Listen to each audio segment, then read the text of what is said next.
Welcome back to another Bali COVID-19 update. This is my no-name channel. I'm Bruce, and this is January 24th, 2021.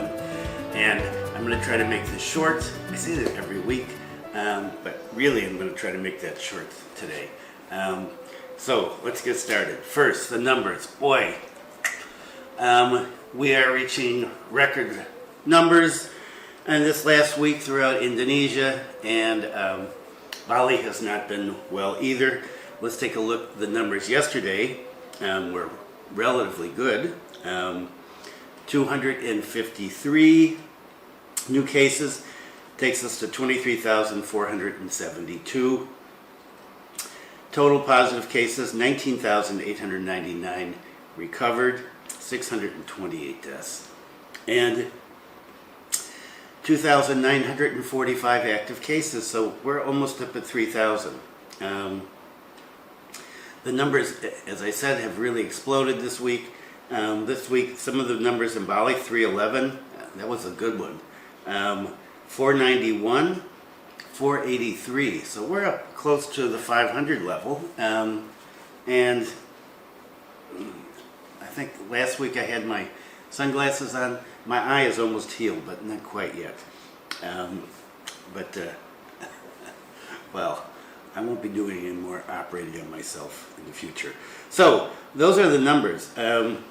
And for yesterday, out of that 253, 241 were local, and 12 were domestic tourists. And numbers by Regency, Denpasar 60, Tabanan 47, Badung 43, Buleleng 31, Bangli 21, Jimbaran 19, Gianyar 19, Karangasem 6, and Klungkung 5. And there's been suggestion from the folks down in Tabanan that most of these new cases are coming from household clusters now. So one person gets sick, they go home, and they infect the rest of the family.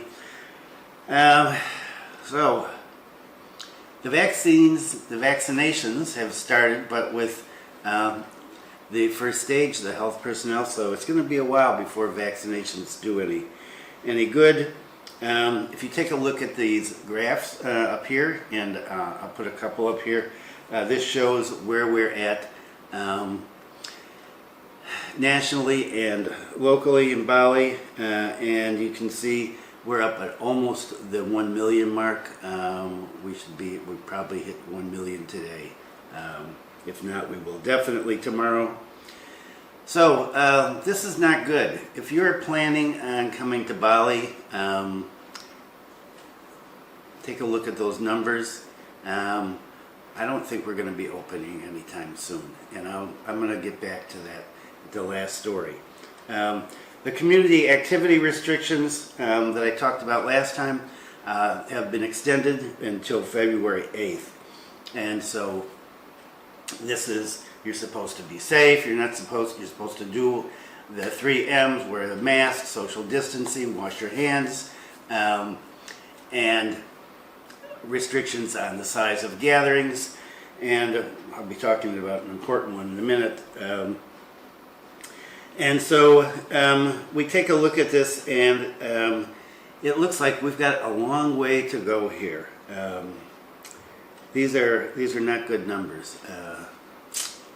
So, like I said, if you're planning on coming, I would cancel it.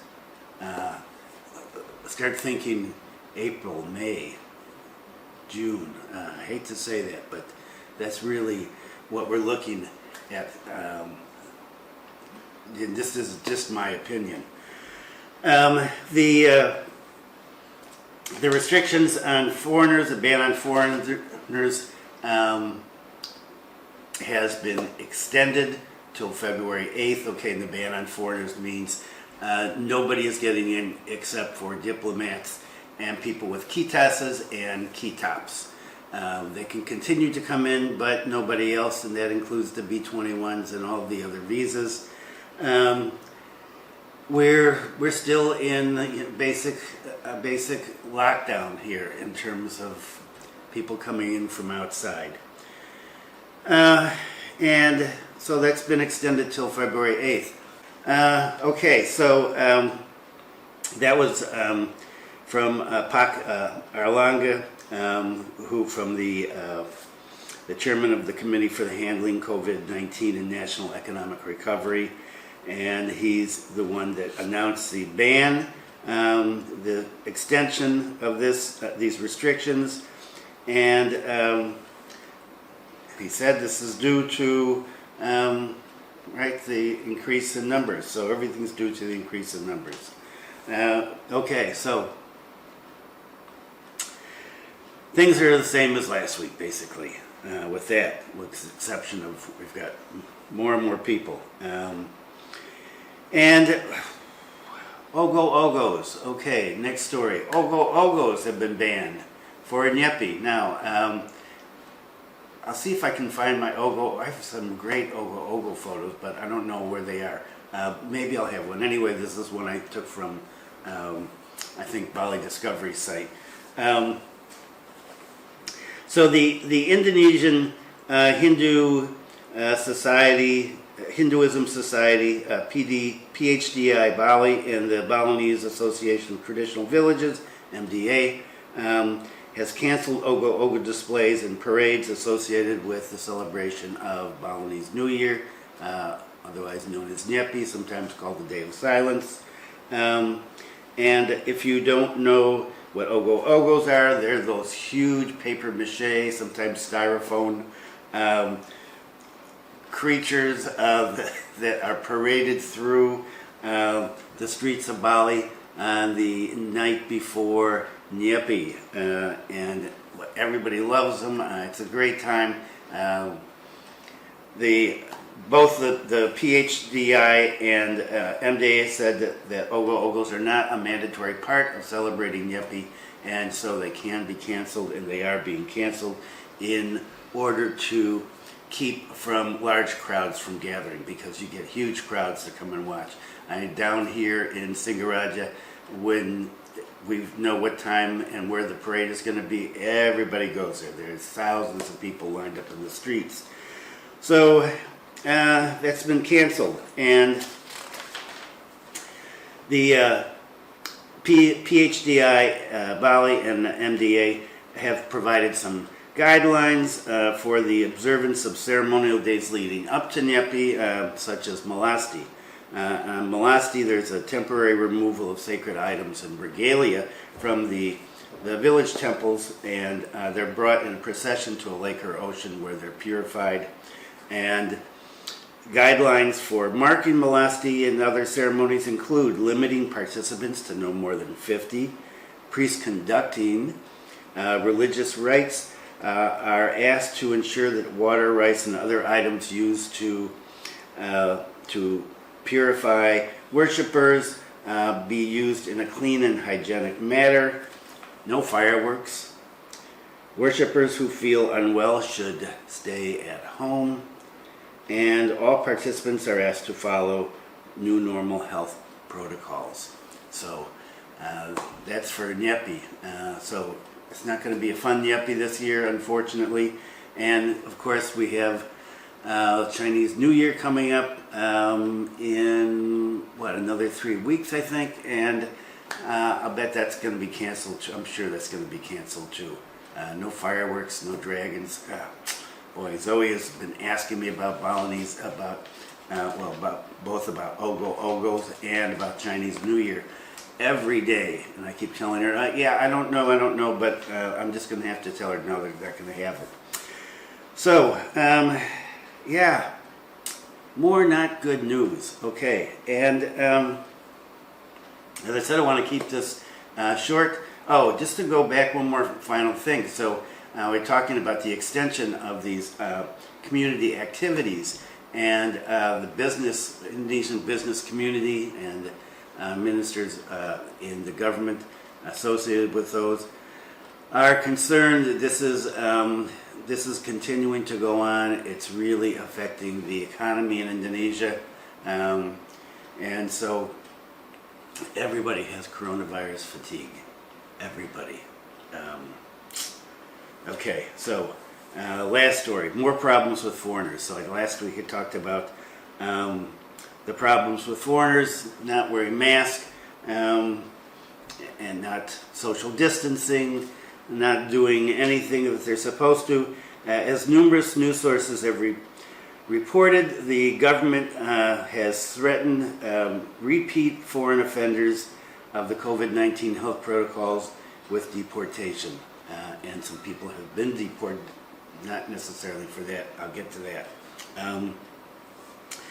The problem is, as I've mentioned before, foreigners refusing to wear masks, and reports are that 80 to 90% of the people that are being stopped for mask violations are foreigners, and more reports this week, just like there were last week, about foreigners refusing to pay fines, giving the police and the authorities, the Balinese authorities who are trying to enforce mask wearing, giving them a hard time, being rude, disrespectful.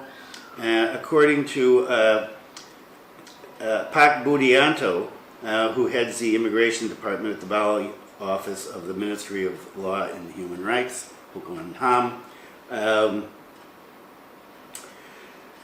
authorities have recorded data of foreigners who have been caught without mask or violating other health protocols, and they will be subject to deportation. So if they continue, he's quoted as saying, if they continue to violate the rules, it doesn't rule out the possibility of us acting on the matter by deporting them. And the authority to do this, he noted, was Indonesia's 2011 immigration law.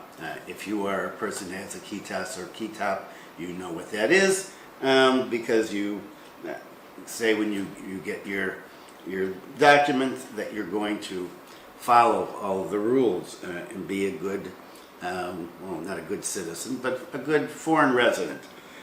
So mask taking's been mandatory here, right, since September, and the fines are 100,000. And last week I said they were talking about raising the fines and having people do push-ups. And I think I had the image of some foreigners doing push-ups.